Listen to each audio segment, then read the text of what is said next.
గోరుతో పోయేదానికి గొడ్డల్లాగా తెచ్చుకోవడం అంటే ఇదేనేమో. రైతులైతే ఎవరున్నారో వీడియో ఖచ్చితంగా చూడండి. రైతులు గడ్డి మందులు కొట్టుకునే ముందు కొన్ని జాగ్రత్తలు తీసుకోవాలి. అవి ఏంటంటే ఫస్ట్ పాయింట్ వచ్చేసి గడ్డి మందులు కొట్టేటప్పుడు బ్యాటరీ పంపులు మాత్రమే యూజ్ చేయాలి. రెండోది ఏంటంటే గడ్డి మందులు ఎక్కడ కొట్టినా ఏ కంపెనీది కొట్టినా 3 నుంచి 4 ఆకుల దశలో ఉన్నప్పుడు మాత్రమే గడ్డి మందు ప్రభావవంతంగా పనిచేస్తుంది. మూడోది ఏంటంటే బ్యాటరీ పంపుతోనే ఎందుకు కొట్టాలని అంటే రాయితో కొట్టిన దానికి చేయితో కొట్టిన దానికి చాలా తేడా ఉంటుందన్న. అదే పెట్రోల్ పంప్ తో స్ప్రే చేసినప్పుడు ఆ ప్రెషర్ కు మందు చెట్టు మీద ఆగకుండా కింద పడిపోతుంది.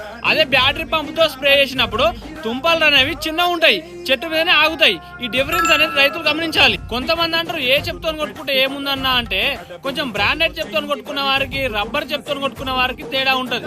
ఇంకా కొంతమంది ఏం చేస్తారంటే ఒక మందు 600 ml 10 పంపులు చేసుకోవాలన్నప్పుడు దాన్ని అట్లీస్ట్ 9 నుంచి 10 పంపులు చేసుకునే విధంగానే చేయగలగాలి. కానీ దాన్ని 10 పంపులు చెప్పారు కదా, ఓవర్ డోస్ ఎక్కువ డోస్